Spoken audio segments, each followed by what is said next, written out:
Mesdames, Messieurs, bonjour. Très heureux de vous retrouver. Nous sommes le jeudi 22 janvier 2026 et c'est un bonheur de vous retrouver pour la session de l'information, ce vrai faux matin. Les membres du gouvernement béninois se sont réunis mercredi dernier en Conseil des ministres. Leurs décisions inscrites à l'ordre du jour ont été examinées, donnant lieu à d'importantes décisions, des mesures qui s'inscrivent dans la conduite de l'action gouvernementale et la mise en œuvre des politiques publiques. Suivez le compte rendu lu par le porte-parole du gouvernement, Wilfrid Léandre Ngweji. Sous la présidence du chef de l'État, M. Patrice Talon, le Conseil des ministres s'est réuni ce mercredi 21 janvier 2026 et a débouché sur les décisions dont voici la teneur. S'agissant des mesures normatives, ont été adoptés au titre de celles-ci les décrets portant approbation de la nomenclature des métiers d'art et de la culture, conditions et modalités d'attribution des subventions publiques aux projets d'électrification hors réseau en République du Bénin. S'agissant des communications, en point 1, construction du marché au charbon et de pharmacopée.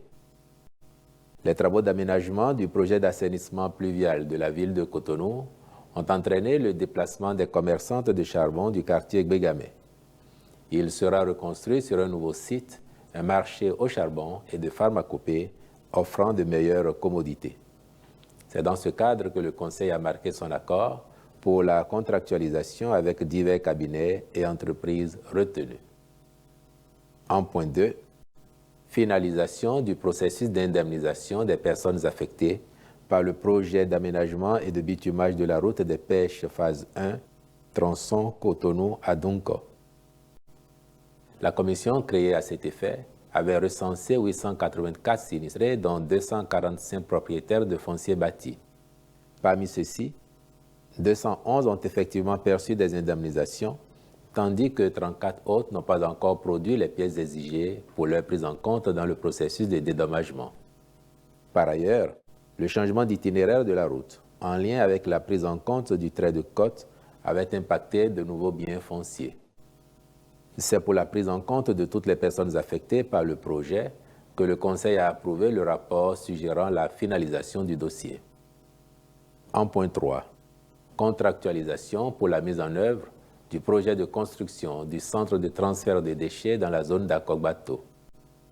La construction de ce centre apparaît comme une nécessité, l'objectif étant de renforcer la chaîne de gestion des déchets solides ménagers en raison de la dynamique d'urbanisation que connaissent les villes du Grand Okoué. Sa réalisation s'accommodera de la prise en charge de l'augmentation constante du volume de déchets collectés et favorisera une plus grande efficacité du dispositif actuel. De façon spécifique, elle va permettre de décongestionner les circuits, réduire les dépôts anarchiques, améliorer la salubrité publique et optimiser les coûts logistiques. À terme, le projet apportera une solution à un besoin urgent et stratégique en instance, celui de garantir une gestion durable et performante des déchets dans l'aire géographique concernée. Au chapitre des mesures individuelles, les nominations ci-après ont été prononcées.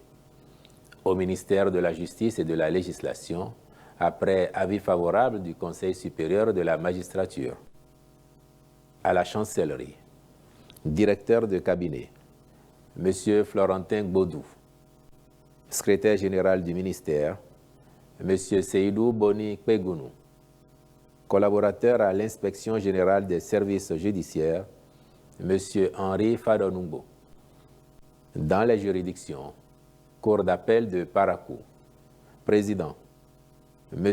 Thomas Maouillon Dassi, procureur général, M. Kouchoro Ambroise Adjiboye, Cour d'appel d'Abomey. Président, M. Nouroudine Malik Bakari. Premier substitut général, Mme Gracias Gladys Nyakaya Wessou.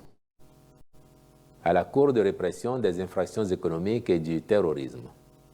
Président de la Chambre de jugement des infractions économiques et du terrorisme, M.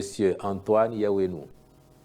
Membre de la Commission de l'instruction, M. Rodrigue Serge Houmanakan.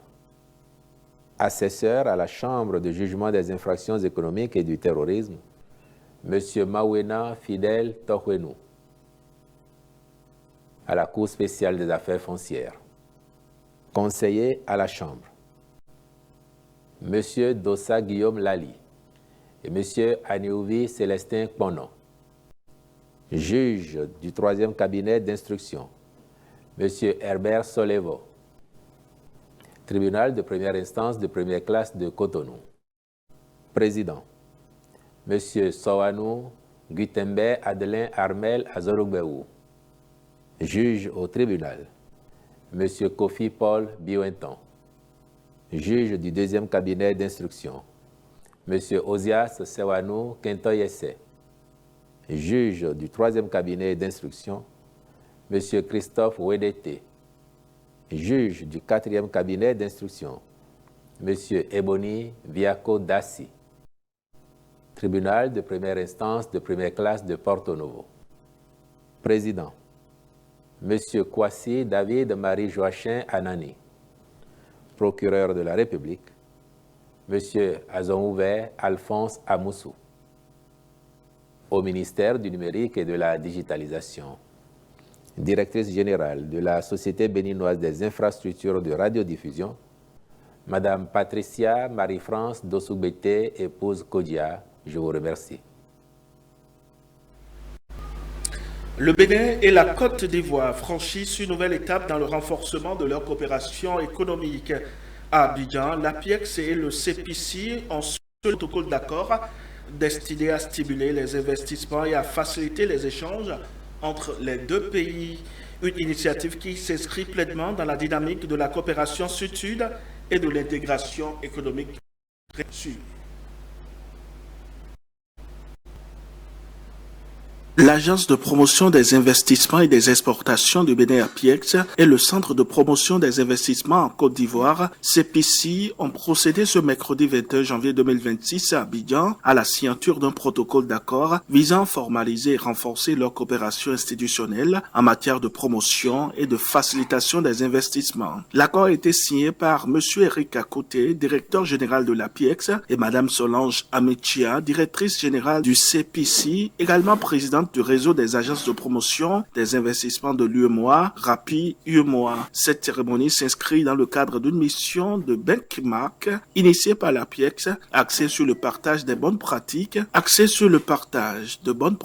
et le renforcement des synergies entre agences de promotion des investissements africaines. Cette initiative portée par l'APIEX Bénin a été fortement saluée par la direction générale du CPC qui voit une démarche exemplaire de coopération sud-sud fondée sur la complémentarité, la mutualisation des expertises et la recherche de solutions concrètes pour améliorer l'attractivité économique des États africains. Le protocole d'accord signé établit un cadre structuré de collaboration autour de plusieurs axes stratégiques, notamment l'échange d'informations et d'expériences relatives au développement économique et industriel, à l'environnement des affaires et aux opportunités d'investissement, la facilitation de la mise en œuvre des projets d'investissement portés par des opérateurs économiques béninois et ivoiriens, l'identification et la mise en relation de partenaires d'affaires et techniques intéressés par des projets dans les deux pays, la co-organisation de rencontres B2B, de forums, de séminaires et d'événements de promotion économique, la mise en place de toute action conjointe visant à renforcer la promotion des investissements au Bénin et en Côte d'Ivoire. À travers cet accord, les deux institutions entendent renforcer la lisibilité de leurs dispositifs d'accompagnement, améliorer la qualité de services offerts aux investisseurs et contribuer activement à la dynamique d'intégration économique régionale. La signature de ce protocole d'accord marque une étape importante dans le rapprochement stratégique entre le Bénin et la Côte d'Ivoire et illustre l'ambition partagée de bâtir une coopération africaine pragmatique, orientée vers l'impact, la création de valeur et la transformation structurelle des économies. Mesdames et messieurs, ainsi s'achève cette édition. Merci pour votre attention. Suivez-nous sur notre site internet le www.vrai-info.bj. Portez-vous bien et très bon